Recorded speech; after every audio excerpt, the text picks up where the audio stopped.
Well, he's one of our nation's greatest Olympians. At just 20 years of age, Matthew Mitcham shot to fame from the diving board, winning gold and breaking records. After a stint in London, Matt's back in Australia, and for this next project, he's taking a leap far outside his comfort zone. Matthew Mitcham joins us live on the couch. Great to see you. It's nice to be back. First things first, tell us about this new show, Afterglow, right? Afterglow, yes. It's an American play about relationships, complicated relationships, very modern relationships. And, you know, just basically a married couple navigating what it looks like to get... you know, to explore all of their wants and needs within the relationship, and especially when these needs kind of conflict with each other. So, you know, somebody needs a bit more love and attention outside the relationship, and how to navigate making that work. Wow, it looks really... Look how good that looks on set. You've done some acting in the UK, of course. This is your first major acting role back here in Australia. Yes. How have you found being on stage in front of, like, home audiences and learning lines and working with other actors? I mean, the process has been exactly the same as, you know, when I did a show on West End last year and another play in London before that. But the audience is different. I guess because a lot of I always go out after the shows to speak with people, because I would love to speak with the actors after the show. Yeah. And it's what I've always done through when I was doing cabaret shows. Yeah. And it turns out that I know a lot of people who come to see the show, so it's always lovely to see familiar faces. But also, every single time I do the show, I'll always have a conversation with somebody saying, I was this person in the show, or I was that person in the show, or I was, you know... People identify. Totally. Yeah. Hey, there's a lot of water involved. There's not a lot of clothes involved. And as the chief Channel 7 OH&S officer, this concerns me. Do you feel safe on stage? Very safe, yes. What's it like working like that? Because it's just not a normal kind of get up there and do your lines. There's some crazy stuff. There is, yes, there's a fully functional shower in which, you know, it adds a, I don't know, lovely element to it.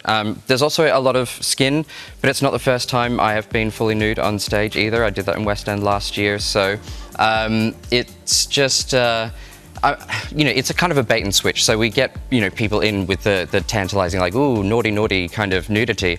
But we actually get them, once we got them there, we tell a fantastic story. I mean, you're very comfortable getting your kid off. And you're also very open about your life and everything that's come with that. You've 10 years sober now. Congratulations. Thank you. It's a big achievement. Yeah. How have things changed in that 10 years? I'm a completely different person, I think. You know, you do a lot of growing up, I guess.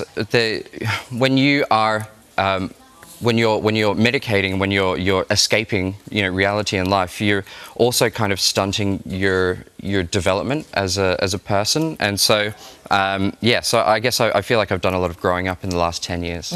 It's a big decade, isn't it? That huge. From mid-20s, mid-30s, yeah. Hey, can we go back to before the superstar diving concept for Olympic gold and go all the way back to the Royal Easter Show when you were diving into barrels, which sounds like a great Instagram shot.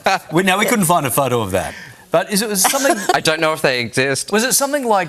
This is how what we think about when we hear it? Yes, except I was not wearing a skimpy little bathing suit like that. I was actually wearing a very floppy bee costume and other clown-y type outfits. It's like the court jester diver slash thing. Basically, yes. It was an aquatic show. It had some divers. It also had some synchronized swimmers, and the tank was, you know, not much deeper than I am tall. We're basically just doing clown diving. Do you still dive? Do you still get in a pool these days? Do you still dive? For exhibition reasons. So I was an ambassador for the Euro Games in Lyon last year, and I did a few, you know, exhibition dives for them. Just a few somersaults off the 10 metres. Yes, exactly. Yeah. How's life in the UK? That's where you're living now. Yeah, I've been living in London for 7 years. So it feels like home, but it is really lovely to be back in Australia. It's been a couple of years since I've been back, and you know, being in Sydney right now and it raining every day, it just feels like being back in London. Why don't you take over there this great TV concept that we had here called Celebrity Splash, right? Hosted by the one and only Kylie Gillies. You were a judge on that. Larry Emder. You should take that concept to them. It was great. I'm almost certain they did it before us. Oh, okay. Okay. Sledge your brother. So good to see you, Matthew. Matthew Mitcham is starring in Afterglow. It's now playing in Sydney. For more info, you can head over to themorningshow.com.au. Great to see you. Thanks You for coming too. in.